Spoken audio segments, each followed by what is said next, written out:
Ceci est un livre audio autogénéré par Google. Le statut textuel du nom d'auteur, cas des écrivains congolais. Le propos du paratexte est sa dimension prétéritive dérivée de sa fonction liminaire. Le paratexte, en dehors du fait qu'il est lui-même un texte, suppose le texte. Sa singularité réside dans sa dépendance implicite au texte, quoiqu'il puisse faire l'objet d'une analyse autonome. Le statut liminaire institue, appelle un dépassement, il n'y a pas de seuil pour le vide. L'une des qualités du livre de Gérard Genette, Seuil, c'est son ouverture qu'il laisse à la lecture de plusieurs pratiques paratextuelles. Cet ouvrage consacré au paratexte dans la littérature occidentale est un seuil stimulant qui porte en lui-même le projet de son propre dépassement.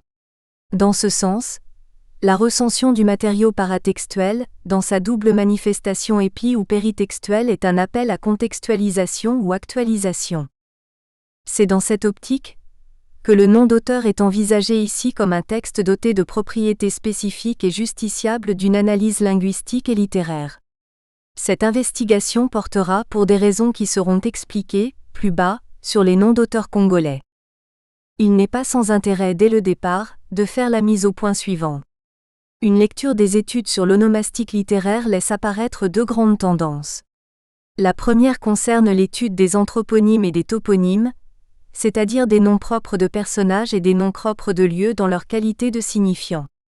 Il s'agit, dans cette perspective, de faire participer à la dynamique de signification de l'œuvre les noms propres des personnages et des lieux, alors que le nom propre est réputé dépourvu de sens et doté de la seule fonction d'identification, c'est-à-dire celle qui consiste à distinguer et à individualiser une personne ou une chose à l'aide d'une étiquette spécifique.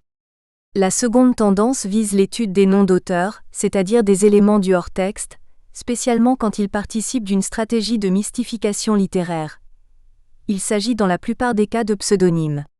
À propos de ces éléments qui relèvent eux aussi de la création de l'écrivain, il est étrange de constater que les études sont entreprises généralement, sans égard aucun pour la perspective de signification du texte que peuvent constituer ces noms.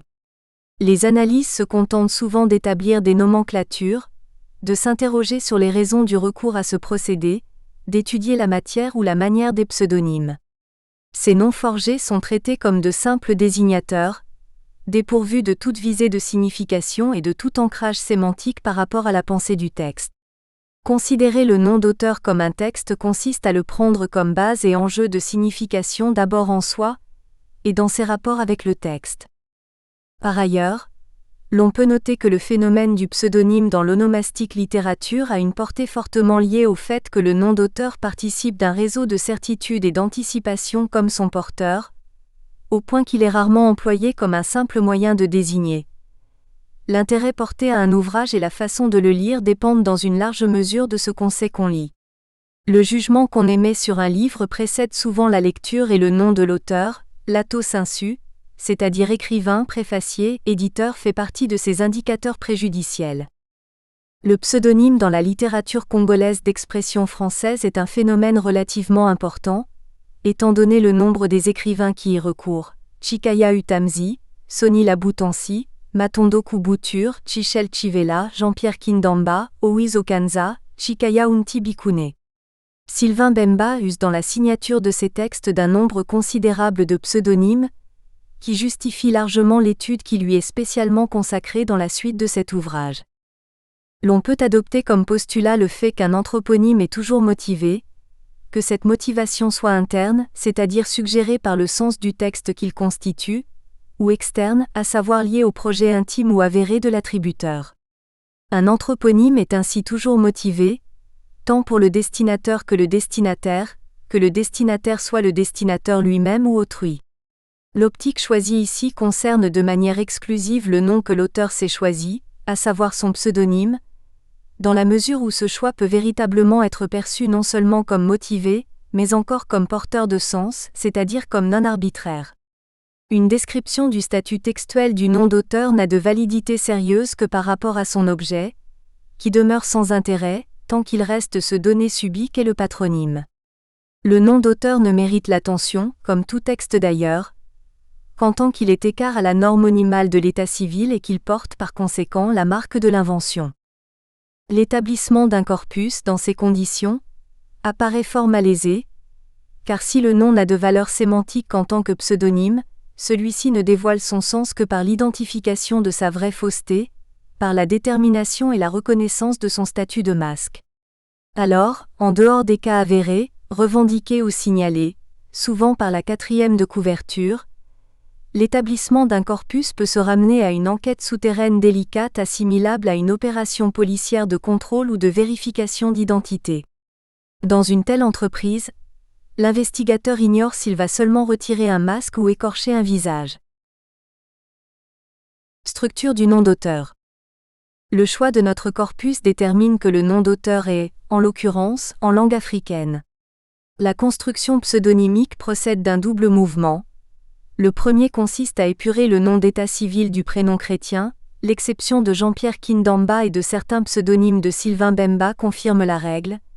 Dans un second temps, l'invention onomastique greffe au patronyme déchristianisé d'autres déterminants constitués soit d'autres noms de personnes ou de choses. Ce est le cas de Matondo Kubouture, André Matondo, Chichel Chivela, François Chichel, Owi Okanza, Jacob Okanza, Sony Laboutansi, Marcel Sony, soit d'un déterminant phrase comme dans Chikaya Utamzi, Gérald Félix Chikaya et dans Chikaya Umti Bikune, Jean-Robert Chikaya. Parmi les noms de personnes, il y a restitution du nom du père quand celui-ci est différent du patronyme de l'état civil. À propos de Sony Laboutansi, Sylvain Bem révèle dans Équateur que Laboutansi est le nom de son père, comme dans Matondo Kubouture. Selon une confidence de l'auteur, Koubou est également le nom du père de l'écrivain. Il y a de la part de ces deux écrivains restitution ou revendication d'une filiation biologique, pour des ressortissants d'une ère culturelle où le matriarcat est le système familial dominant.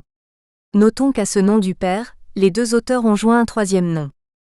Par ailleurs, il n'est pas indifférent qu'un nom d'auteur soit constitué de noms propres ou de noms communs.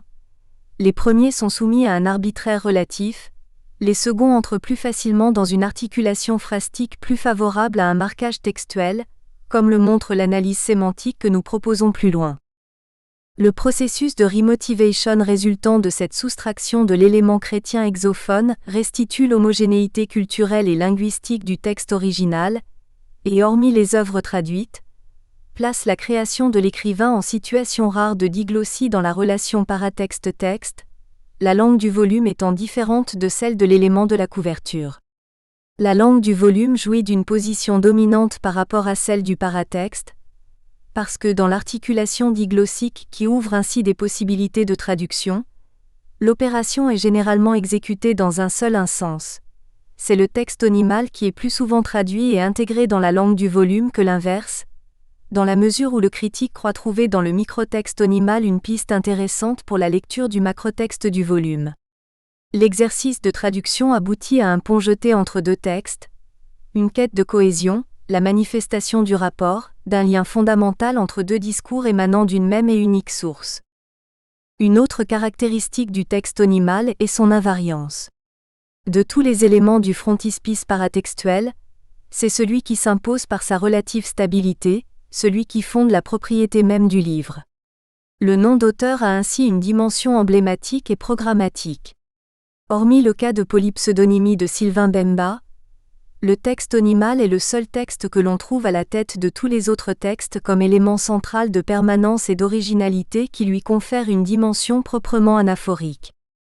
Cette stabilité n'est pas sans engendrer à terme l'usure de la charge sémantique du microtexte. À la longue, la charge sémantique du nom d'auteur se banalise et se neutralise. Au terme de cette érosion se produit l'état-civilisation ou la patronymisation du pseudonyme. L'illustration la plus frappante du phénomène peut être trouvée dans l'évolution de Chikaya Utamzi. En dépit du fait que jusqu'à sa mort, l'écrivain congolais a gardé le même nom de plume, plusieurs critiques, sans doute pour manifester une relation particulière avec l'auteur ou marquer une quelconque victoire sur la charge déceptrice de la mystification inhérente à l'effet pseudonyme, ont senti le besoin de normaliser son pseudonyme et d'en réduire ou d'en neutraliser la charge sémantique par la restitution des éléments patronymiques. Cette entreprise de désémantisation, soit par surenchérissement, soit par décomposition de Chikaya Utamzi, offre ainsi toutes sortes de variations. En dehors de la forme abrégée Chikaya, qui désigne indistinctement l'homme et l'écrivain, Chikaya Utamzi est ainsi devenu Félix Chikaya pour Liliane Kestelou. Chikaya Utamzi pour Jean-Pierre Makuta Mbuku. Chikaya Utamzi pour Gerald Moore. Gérard Félix Chikaya Utamzi pour Marc Rombaud. Gérald Félix Chikaya pour Jean-Pierre Bihiti Biessam. Gérald Félix Chikaya Utamzi pour Alain Rouche et Gérard Clavreuil et Charles Carrère, Amadou Lamine Sall. Gérald Chikaya Utamzi pour Jacques Chevrier. Chikaya Utamzi pour Pius Ngbandu Nkashama. Gérald Félix Chikaya pour Virginie Coulon. Gérald Félix Chikaya pour Sylvain Bemba. Tamzi et Chikaya pour Roger Godard. Chikaya Utamzi et Utamzi pour Théophile Obenga et Matondo Koubouture. U pour Arlette Chemin. Hormis ces variantes, il convient de noter la forme abrégée Chikaya couramment utilisée, sans doute par économie de langage. Il n'en demeure pas moins que beaucoup d'auteurs ne paraissent pas se rappeler que le patronyme de l'écrivain congolais est Félix Chikaya et Gérald, son prénom. Au rebours de cette réécriture surdéterminante, se situe une autre tendance qui respecte le nom de l'auteur au point d'en isoler et de privilégier le déterminant Utamzi, créé par l'auteur. Pour Théophile Obenga et Matondo Koubouture, Chikaya Utamzi est souvent tout simplement Utamzi, d'où les auteurs tirent le qualificatif utamzien auquel d'autres auteurs, Nicolas Martin Granel, Monique Coquet préfèrent Chikayen. Pas plus que le surenchérissement de la restauration des éléments patronymiques, cette segmentation ne sauvegarde la signification de l'inscription onimale. D'une manière ou d'une autre, il y a neutralisation du nom d'auteur soit par asphyxie, soit par décomposition et fragmentation. Dans une moindre mesure, cette entreprise de mutilation du texte onimal s'est produite également pour Sony Laboutansi, qui a connu des variations orthographiques avant sa fixation définitive. On trouve ainsi, sans qu'on puisse en déterminer la paternité, deux orthographes, Sony Laboutansi et Sony Laboutansi.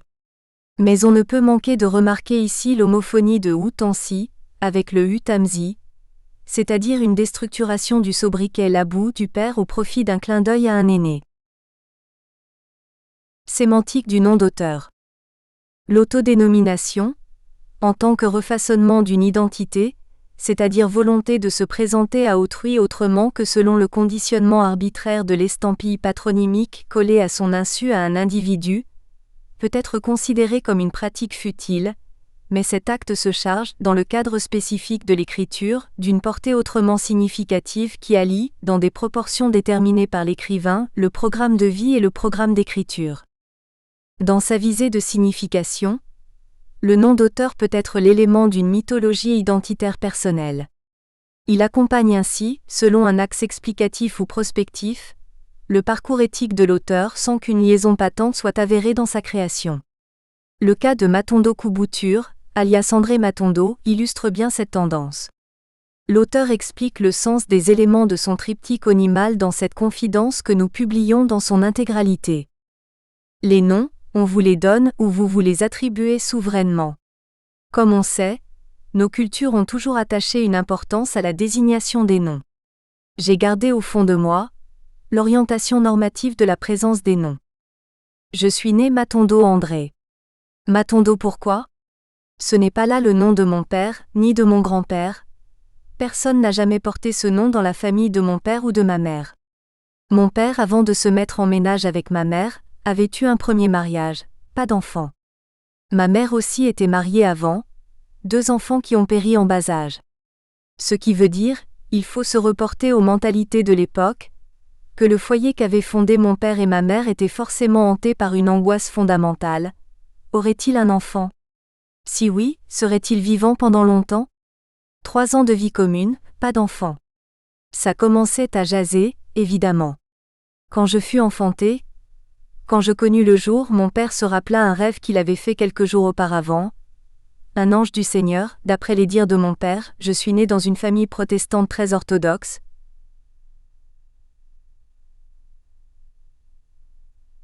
Peut-être l'ange Gabriel, pourquoi pas ? Intima l'ordre à mon père que l'enfant qui allait naître devrait s'appeler Matondo. Si les anges du Seigneur parlent Congo, je ne sais pas. On m'appela Matondo, c'est-à-dire merci Seigneur, nous rendons grâce à Dieu. André, pourquoi? C'est le prénom de mon père. Il me l'a refilé en pensant peut-être que j'allais lui ressembler quelque part. Pauvre papa. À partir des années 70, je m'appelais Matondo Koubouture, les gens m'appelaient ainsi, et je m'appelais ainsi. Longue histoire. Je vais abréger. Matondo, pas de problème, j'ai déjà expliqué. Mais pourquoi Koubouture? Et pourquoi André a disparu? Je n'ai jamais voulu la disparition du prénom André. Comme j'ai dit au départ, les noms, on vous les donne ou vous vous les attribuez solennellement. Jusqu'à l'âge de 15 ans, 16 ans, je ne savais pas que mon père s'appelait Koubou. Il avait toujours su dissimuler ce nom. J'ai toujours connu mon père sous un autre nom.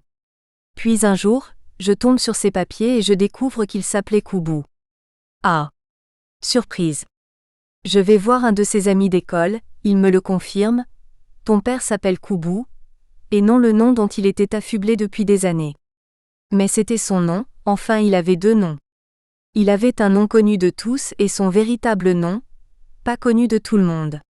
En discutant avec sa sœur cadette plusieurs fois, j'apprends que mon père détestait son père et que le jour de sa naissance, ce père-là n'était pas là, au lieu d'accouchement de son épouse, à Musana, chez les évangélistes suédois.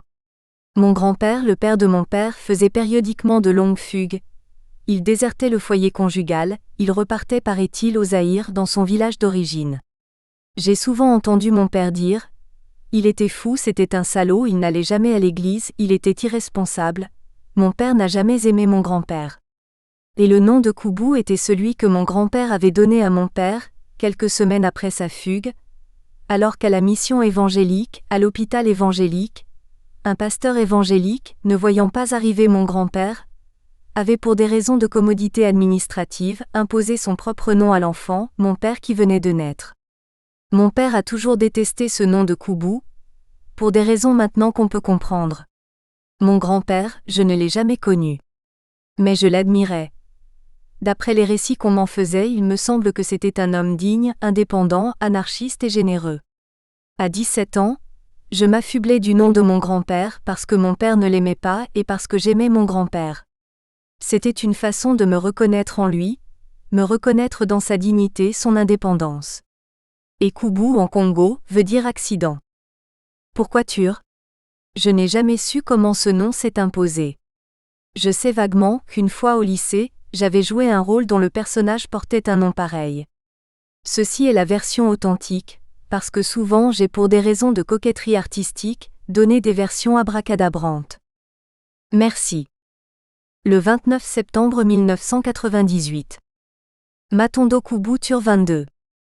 À propos précisément du troisième élément, Tur, dans une conversation antérieure, l'auteur nous avait confié avoir retenu ce nom en hommage à un camarade de lycée, amateur comme lui de théâtre et qui aurait disparu dans les geôles de Sékou Touré. Cette variation intègre bien la construction d'un ancrage mythique à l'histoire personnelle d'André Matondo. Cet élément extérieur au roman familial pourrait expliquer le choix singulier de l'activité artistique chez l'auteur. Le cas des Owi Okanza résiste à une exégèse assurée. Le pseudonyme de Jacob Okanza est composé de deux mots de langue akwa, Owi qui signifie le mortel, le défunt et Kanza qui désigne une société secrète d'hommes.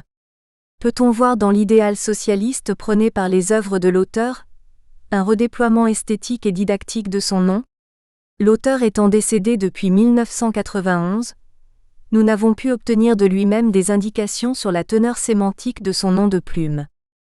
Au sujet de Jean-Pierre Kindamba, alias Jean-Pierre Makuta Mbuku, il convient d'observer qu'à la manière des pseudonymes de Sylvain Bemba, il ne s'agit pas ici d'un nom d'auteur constitué d'éléments exclusivement africains, mais d'un nom d'auteur à structure mixte composé d'un double prénom chrétien et d'un nom africain.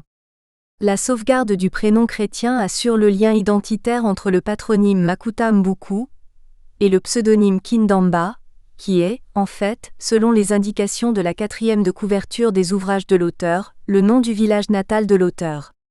Le pseudonyme traduit bien la double revendication identitaire de l'écrivain, à la fois enracinement au terroir et ouverture à la chrétienté. Un personnage de En quête de la liberté revendique, au nom de l'auteur, cette dualité identitaire. Je suis du clan K, je suis né dans le village K district de B, d'une très pauvre famille. Mon père est ancien catéchiste de l'Église protestante.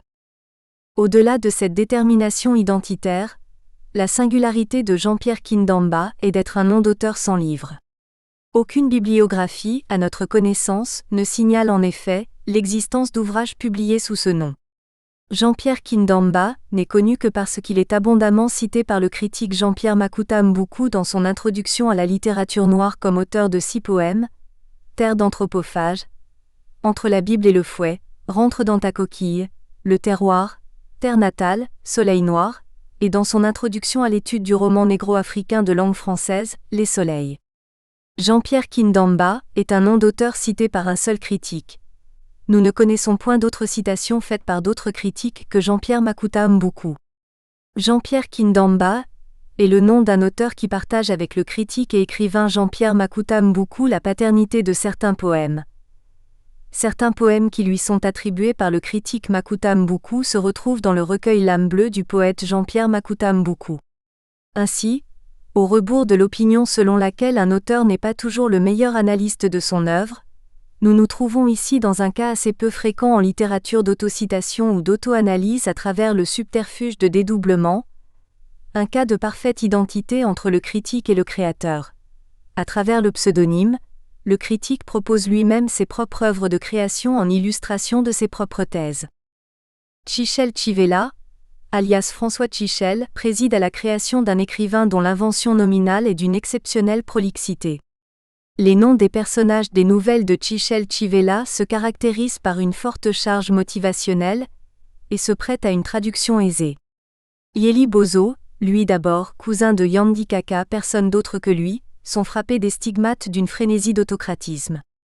Tonwetani, le soleil s'est levé, dans cette relation intertextuelle avec les soleils des indépendances est la traduction des premières paroles de l'hymne national congolais. Bakolo, dans son allure de nom géographique de partie inférieure d'un cours d'eau, signifie les propriétaires légitimes, Mabaku, les faux pas, Otali, t'as vu? Talabika, littéralement regarde mais laisse, c'est-à-dire pas touche. Les noms de personnages érigent les créatures de l'écrivain en type, tout en constituant, en clin d'œil subtil, des rampes antiphrastique de dénonciation. À propos de son propre nom de plume et plus précisément de l'élément non patronymique Chivela, l'auteur l'élucide en termes d'une authentique poétique de l'éveil des consciences. Me croira-t-on? Je ne me considère pas comme un détracteur. Décrire ne signifie pas forcément dénoncer, non plus que témoigner accusé, mais comme un témoin. Un témoin responsable. Oui, j'évoque l'Afrique actuelle pour suggérer l'Afrique de demain, du moins celle que mon peuple porte en gestation, et dont j'ai la faiblesse de croire qu'elle naîtra. Je témoigne donc pour que demain soit une longue passion de soleil en Afrique. Et à cet égard, il serait juste de considérer mes nouvelles comme des grondements de tonnerre dans la case des consciences assoupies. Chivela signifie tonnerre. Puisse cet avertissement servir de starting block à quiconque voudrait se lancer dans l'analyse et l'interprétation de mes nouvelles. Chikaya Unti Bikune, alias Jean-Robert Chikaya, la feuille de l'arbre qu'on a planté doit largement sa visibilité au parrainage que le jeune écrivain revendique de Chikaya Utamzi. L'écrivain affirme ainsi son ancrage dans une continuité culturelle. Dans sa préface à Soleil sans lendemain, Harriet Chemin signale les relations intertextuelles entre les noms des deux écrivains. Le rapport entre le premier et le cadet se limite-t-il aux racines ethniques communes, ou au radical commun du patronyme? Le pseudonyme qu'adopte Chikaya Unti Bikune signifie la feuille de l'arbre qu'on a planté. À la prise de parole revendiquée par l'aîné, petite feuille qui parle pour son pays, le second oppose une volonté d'enracinement. Ce choix sensible au niveau du nom n'est pas sans incidence sur l'orientation de l'œuvre, qui comporte un retour aux origines. Quant à Sonny Laboutranzi, hormis les indéterminations de la graphie que nous indiquons plus haut, Jean-Baptiste Tati Loutard signale un alliage qui rappelle celui de Matondo Kubouture. Sonny est resté fidèle à sa famille de sang, en regroupant ceux qu'il affectionnait dans son nom de plume, Sonny qu'il tenait de sa mère, Labou qui était le sobriquet de son père et Tansi qu'il avait emprunté à sa grand-mère qu'il avait élevé et que le grand narrateur qu'il était considérait comme l'un de ses maîtres. Il lui devait certainement le goût de la fable. Nicolas Martin Granel souligne quant à lui le conflit herméneutique qui accompagne l'exégèse du nom de l'écrivain. Sonny Laboutancy se traduit par la honte qui a mis au monde le pays. Du moins d'après le sentiment linguistique largement partagé par les locuteurs Larry Congo.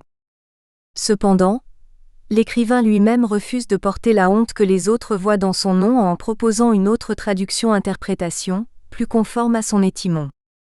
Sonny égale pudeur, le labou, sobriquet de mon père, est un instrument de danse. Ma grand-mère, on dit ma première femme chez les Congos, s'appelait Lutunu Bana Transi, ils sont partis avec la terre. Selon Yann Sonny, le nom propre retrouve son sens propre, authentique quand on le replace dans un contexte familial, dans le droit fil du roman familial.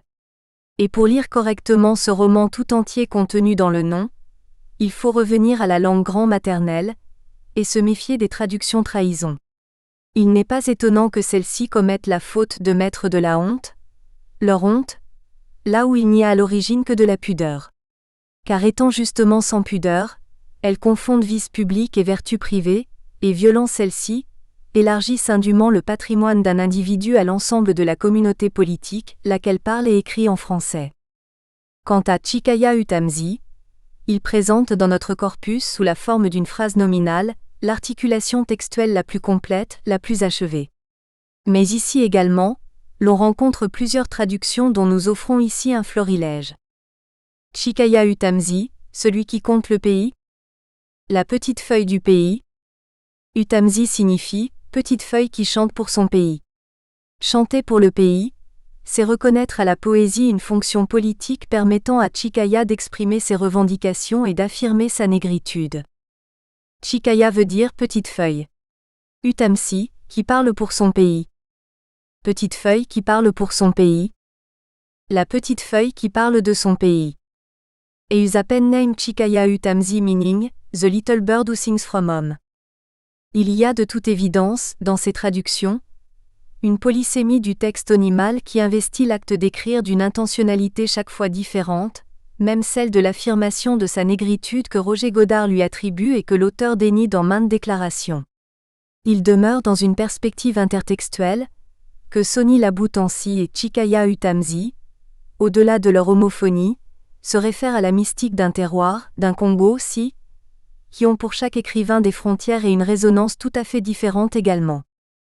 En définitive, l'acte de s'attribuer un nom de plume relève d'un processus d'ancrage identitaire.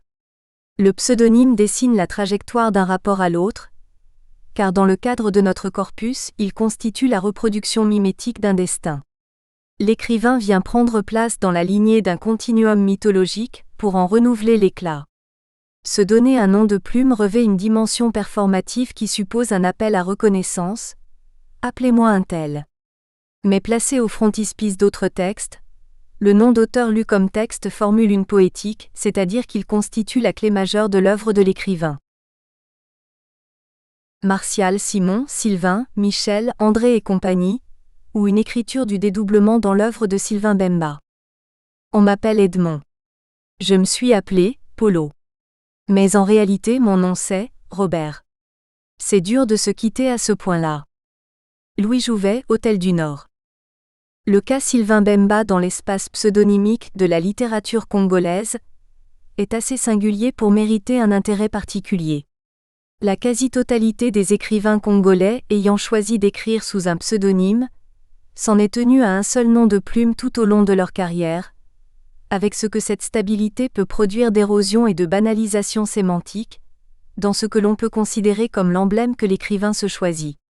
Chez Sylvain Bemba, la signature qui épouse la multiplicité des pratiques scripturales de l'auteur est soumise à un changement permanent. Nous avons pu ainsi dénombrer près de 11 pseudonymes par lesquels notre écrivain signe ses rubriques dans divers organes de presse ou ses œuvres de création.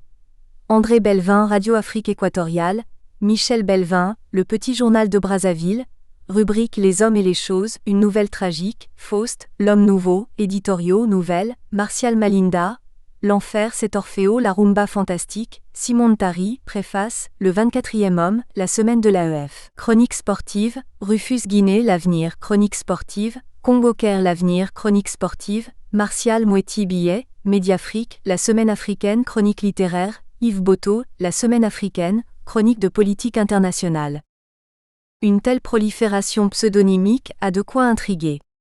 On peut alors se demander si le nom d'auteur garde de manière stricte sa fonction de désignateur d'un individu, ou s'il ne reflète pas une intention autrement plus essentielle, susceptible de s'intégrer dans l'idéologie générale de la création de notre auteur. On peut ainsi se demander si la prolifération pseudonymique ne relève pas non plus de la création, au point que cette volonté... Nous espérons que vous avez apprécié cet aperçu. Pour continuer à écouter ce livre audio sur Google Play Livres, utilisez le lien dans la description de la vidéo.